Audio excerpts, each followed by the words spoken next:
Oh, hello there.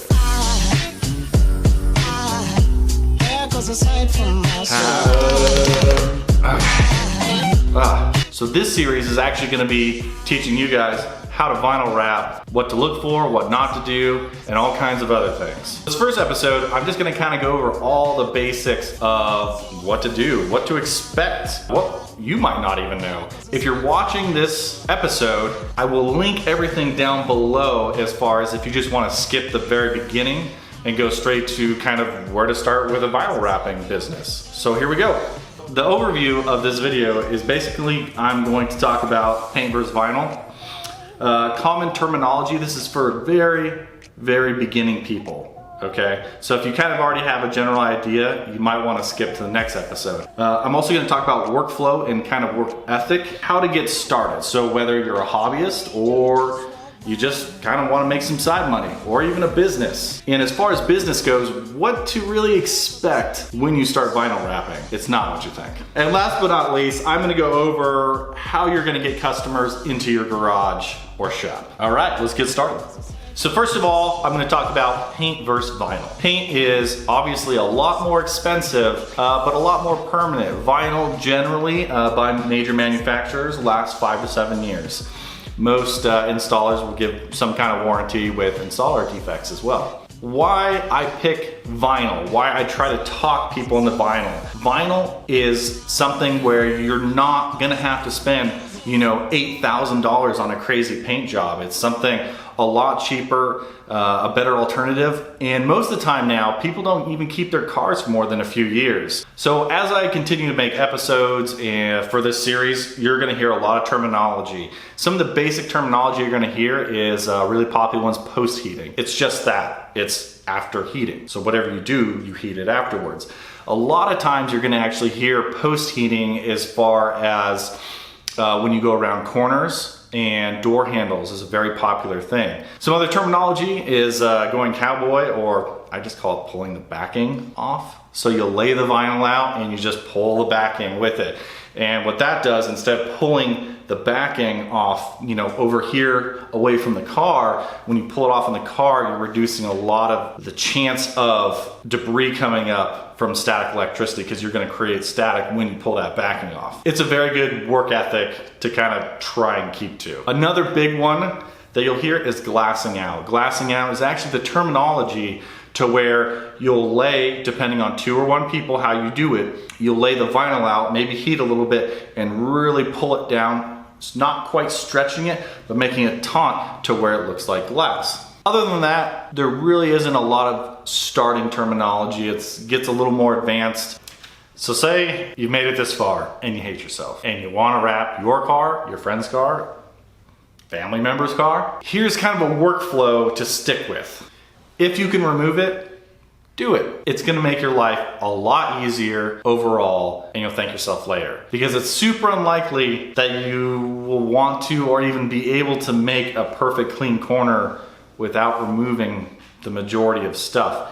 So kind of a general idea of what I do is I remove front and rear bumpers, all accessories on them, including fog lights, sensors, everything like that. Any kind of window trim is a big one. Antennas are huge. Side mirrors and side skirts. That's kind of just a starting point of what I will pull off every single time I get a vehicle in, unless someone specifically asks not to. The reason I remove everything is just, it's that much better. I can pull the material in that much farther and it'll hold that much longer. I promise you. Don't cut corners. So how do you get started? It's really just that.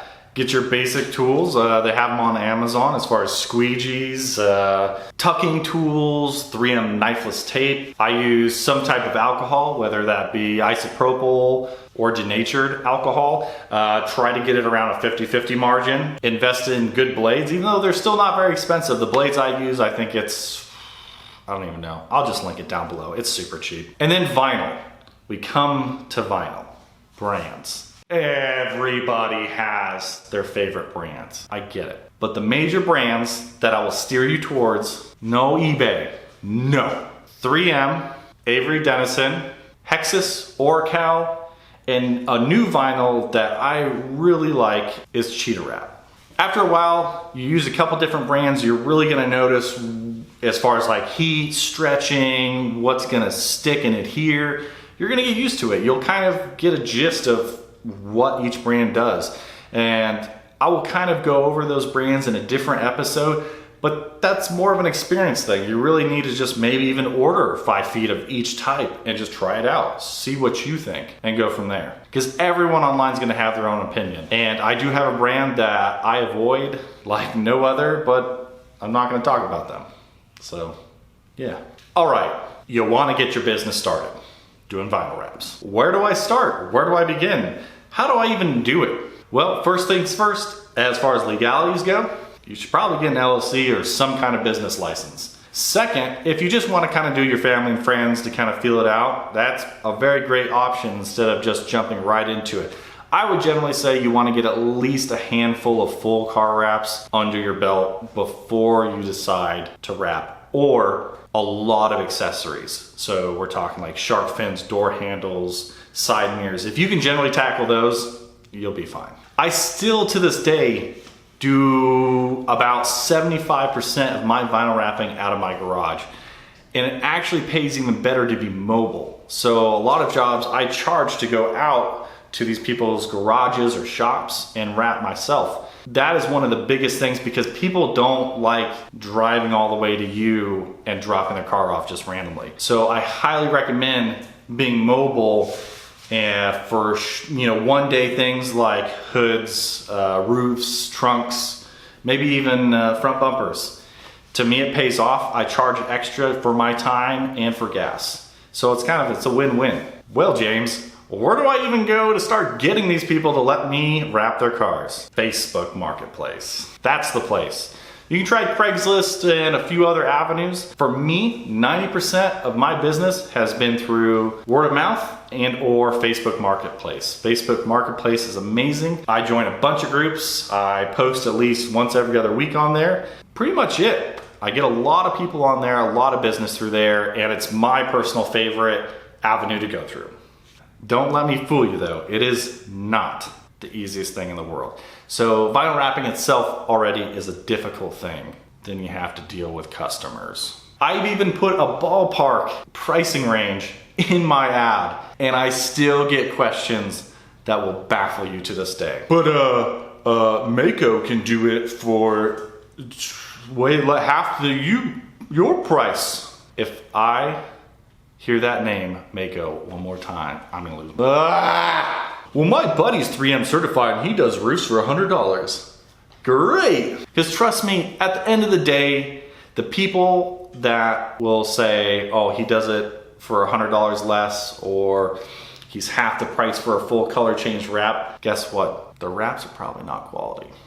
Just as an idea, I get roughly 3 dozen messages a day as far as quotes go, what to expect, or just general questions. In my experience, my prices are a little bit lower than the national average, just because I don't have overhead, so I do charge a little bit less. But I still maybe get about 3% of my messages in my garage. It's the cold fact of it all. Is you're gonna get a lot of tire kickers. A lot of people who just don't know how vinyl works. I thought it was just like a sticker I could put on. I didn't know you had to take panels off. Oh, I don't want you to take my car apart. What do you mean you can't wrap a whole car in a day? Isn't it like Plasti Dip? Ugh. It is endless torture. And that's really, if I have to give any advice for starting a business, that's my biggest one, is just charge forward. Be polite, be nice, and people eventually that go for that $2,000 paint job or their buddy's shop for half the price, 9 times out of 10, they come back around, they ask more questions and end up in my garage anyway, getting their stuff wrapped. So it is what it is. It'll all come back, just stay patient. Last but not least, I'm gonna give you the best way, or my personal best way, to get customers in your garage and getting vinyl wrapped. Number 1, headlight, taillight tint. You can't go wrong. And now, I personally used to use another brand. I don't use them anymore. I use Autolux. I will put a link down below. They are amazing. The quality is amazing. And it's really a no-brainer. You just tape out around the lights and you wrap it just like a normal wrap. It is by far, it is a little more expensive than, you know, if you wanted to tint it with a wet application or anything like that, but it is so much better. I can do a set of headlights or taillights, fairly easy ones, within 10 minutes. It's the best money turnaround. Second is chrome deletes. People eat that stuff up. I personally hate chrome. Hashtag chrome is dead. That to me is the best way to get people in. I can't tell you, that's actually where I started, was chrome deletes. I wanna say it was at least the first few cars I actually got in my garage were chrome deletes. And it's been tried and true. Just make sure you don't underprice yourself. And major brands like 3M come in an actual roll that makes it so much easier than trying to cut it out yourself from a giant roll. Definitely worth it. So guys, thank you for watching on how to vinyl wrap basics. I'm gonna continue making videos. I'm gonna do corners. I'm gonna talk about more in depth on brands. I'm gonna talk, actually the very next video is gonna be tools. What tools exactly do I need?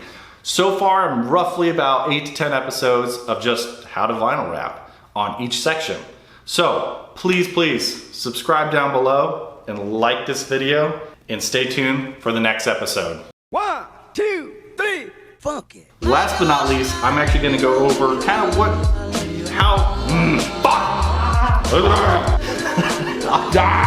See, I was